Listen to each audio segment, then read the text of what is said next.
सुबह उठकर वनजाक्षी देखती है कि जहाँ पिछली रात को एक छोटा सा पौधा था, वो अगले दिन एक बड़ा 6 फुट वाला पेड़ बन चुका था।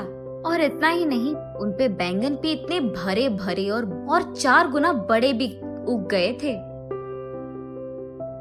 ये देख वनजाक्षी अपनी आंखों का खुद यकीन नहीं कर पा रही थी। पेड़ के पास आकर उसे जांचने लगती है। ये कैसे हुआ? ये मुमकिन कैसे है? कल तक तो ये पौधा था, आज पेड़ कैसे बन गया? वो ऐसे सोच में पड़ गई थी कि इतने में उसकी बेटी वसुंधरा वहां आकर उस पेड़ को देख ऐसे ही चौंक जाती है। कुछ देर बाद वो हार मानकर कुछ बैंगन को लेकर उनका भरता बनाती है। बस वो भरता स्वादिष्ट था। उस स्वाद पे फिदा होकर माँ बेटी दोनों बचे कुछ बैंगनों को उनके आजू बाजू पड़ोसी लोगों में बांट देते हैं।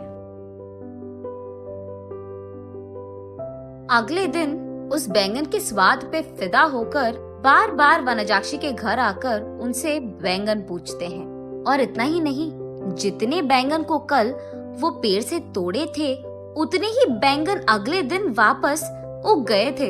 ये देख माँ बेटी दोनों आश्चर्यचकित हो जाते हैं।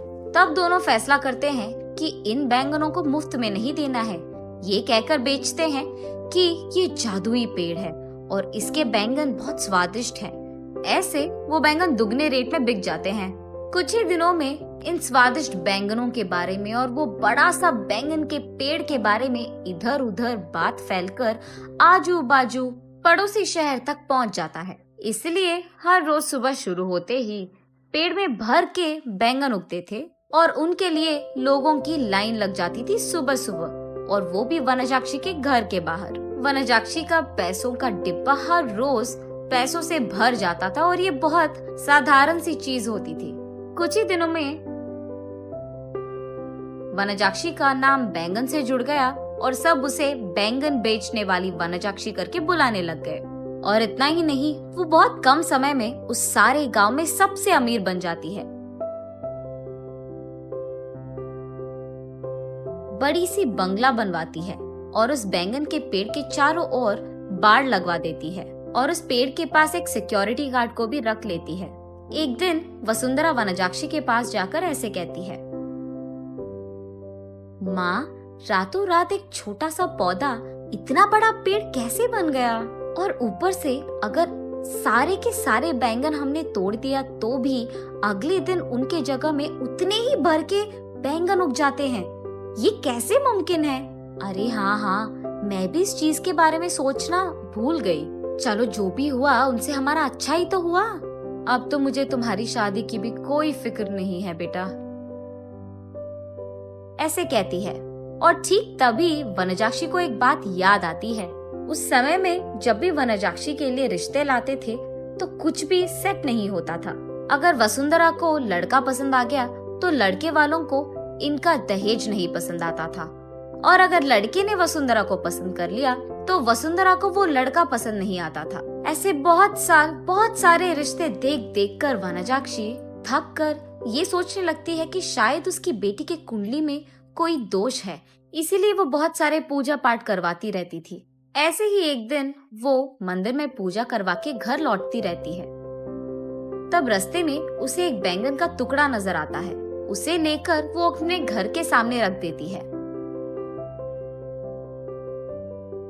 और कुछ दिन बाद उस जगह में एक छोटा सा पौधा उग गया था। मंदिर जाने से पहले उन बैंगनों को देख वनजाक्षी सोचती है, घर आने के बाद ना इन बैंगनों का एक बहुत अच्छा भरता बनाना है मुझे। यही सोचते हुए वो मंदिर चलती रहती है। रास्ते में वो ऐसे सोचती है, अगर कोई वो बैंगन को लेके गया तो वो फैसला करती है कि जल्दी जल्दी वो मंदिर जाकर भगवान की प्रार्थना करके बाहर आ जाएगी। वापस आते वक्त उसे रास्ते में एक साधु नजर आते हैं। उनके पास जाकर वो ऐसे पूछती है, स्वामी, मैं मेरी बेटी की शादी करवाने के लिए बहुत कोशिश कर रही हूँ, लेकिन नहीं हो रहा है। कृपा करके इसका कोई हल निकाल दीजिए।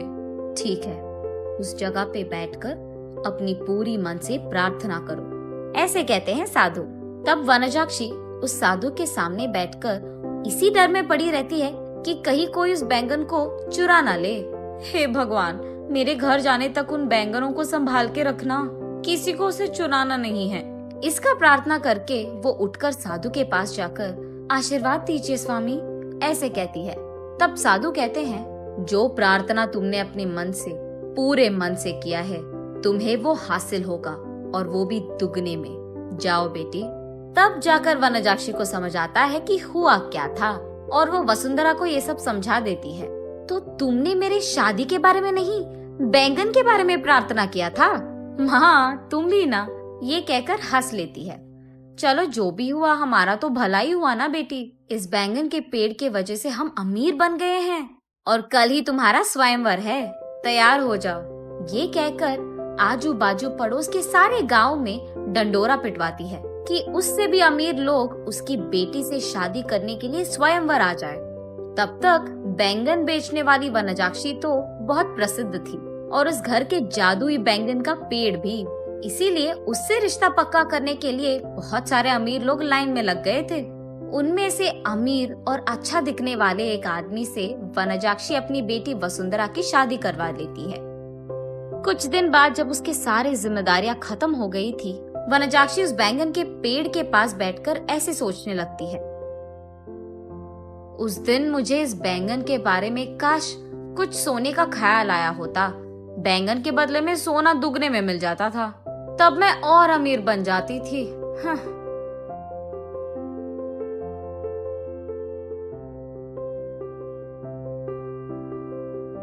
अगले दिन सुबह उठ के देखने पर उस बड़े बैंगन के पेड़ के जगह में वही पुराना वाला छोटा सा पौधा था जो वनजाक्षी ने वहां लगाया था। तब वनजाक्षी को पूरी बात समझ में आती है। आशा करना तो अच्छा ही है, लेकिन लालच करोगे तो निराशा ही मिलेगी।